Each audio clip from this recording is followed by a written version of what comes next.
to say some words in the beginning, but since no other showed up. I agree with most parts of that what you have said, Mr. Mahbubani, and Stefan Aus was not far from your position.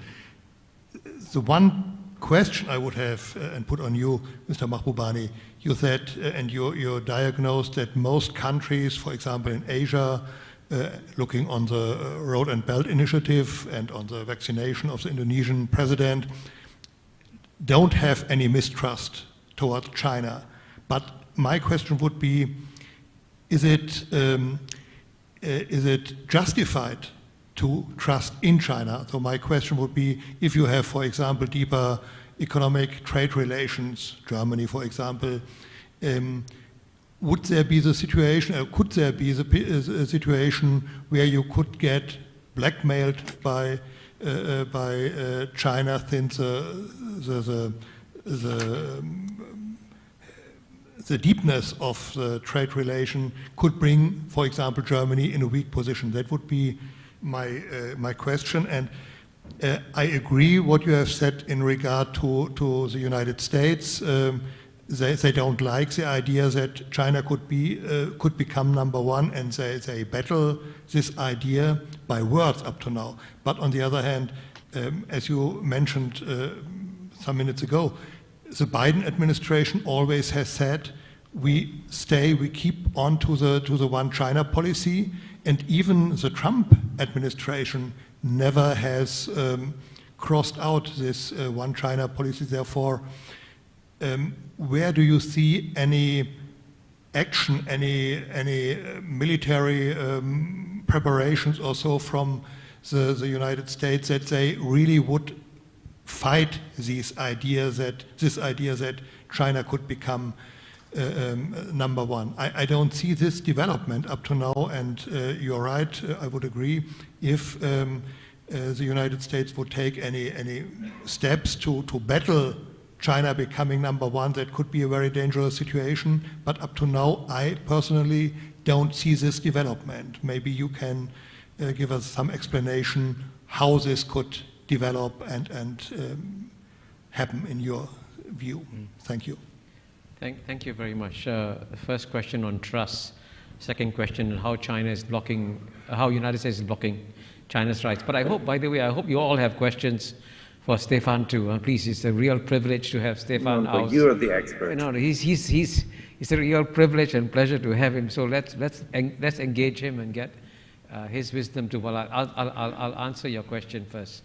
On the question of trust, I want to emphasize that as someone who practiced diplomacy for 33 years, I'm just an old-fashioned realist, okay? And I believe that countries have no permanent friends, no permanent enemies, they only have interests. And most countries in the world will do business with China. Whether or not they trust or distrust China is irrelevant. The question is whether or not you can do business with China. And to give you a concrete example, right? Take Brazil, for example, right? In the year 2000, it took Brazil 1 year to export $1 billion to China. Now it takes Brazil 60 hours to export $1 billion to China. So whether they trust China or distrust China, they will do business with China. Let's be very clear. This is what most countries in the world. So the trust, therefore, I would say, is not a factor in international relations among most countries in the world. And you mentioned, by the way, a case of China bullying. I want to say that the idea of a benevolent superpower is an oxymoron. All great powers will exert their interests, and all great powers will bully small states, whether it's Russia, whether United States, China, it doesn't matter. They will all bully small states, and that's a reality. And if you want a concrete example, Joseph Stiglitz, the Nobel laureate, in his book has given a classic example when Ethiopia was very, very poor, I think in the 60s or 70s. It repaid a loan early to American banks because the interest rate was too high. The American banks complained to the US Treasury. The US Treasury called the World Bank. The World Bank pulled loans from one of the poorest countries in the world, Ethiopia, because Ethiopia paid off American banks too early. So that's a simple example of all great powers behave in a certain way, and we have to accept that. That's a reality. Now, on your second point about how United States is stopping China, I can tell you that there is a powerful, deep consensus in Washington, D.C. that China has to be stopped. Now, first phase was the trade war. You've seen that already. And what's interesting is that Biden, as you know, doesn't agree with Trump on anything, hasn't been able to lift a single tariff on China. That's one instrument they're using. Number two, technology. There's a massive technology war has begun. And therefore, the United States will see which are the areas in which it can maintain an edge in technology and ensure that China never catches up.